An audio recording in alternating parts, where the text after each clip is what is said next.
Okay, welcome back to the fourth and the final of these revision videos that I'm going to do this afternoon. And this video is all about helping you to make the notes that are going to enable you in tests and exams to be able to make judgments.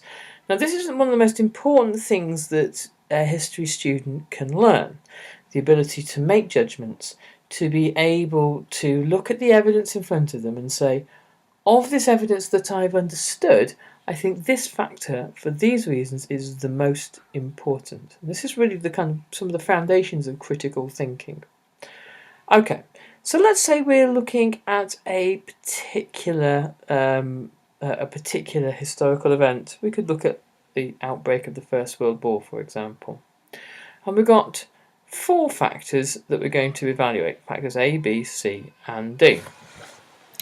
And we're going to be facing a question in the exam that's going to say, what was the most significant factor in making the war, in leading to the war?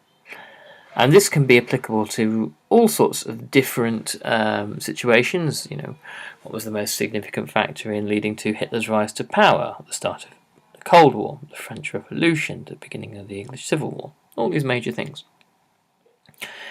If you look at factors A, B, C, and D, let's say that factor A is imperial rivalries, the development of large European empires in Africa and Asia.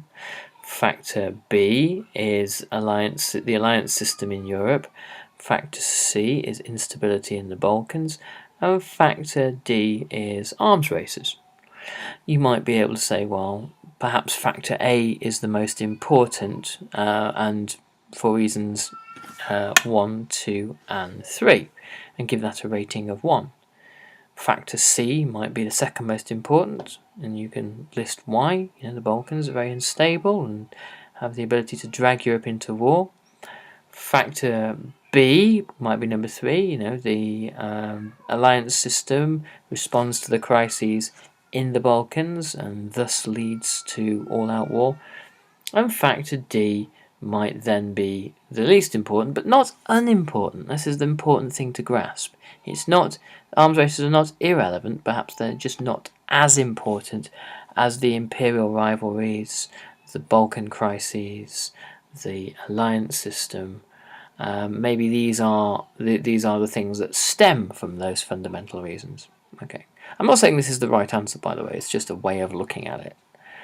But the examiner doesn't want to see the right answer because there isn't one.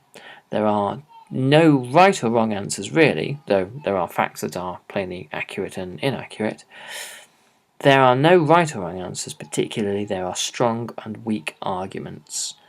And this approach will help you to develop strong arguments, which is really where your marks come from. If you have strong arguments, and I'm not suggesting this is a good thing, even if you get the odd fact slightly incorrect, the odd date slightly incorrect, examiners will forgive that, or not mark that down too badly, if they see a strong and convincing argument based on a judgment, which is what this is. This is a way of turning your notes into a kind of a factory for creating judgments. And then, hey presto, what can you do? You learn this and you then use it in the exam.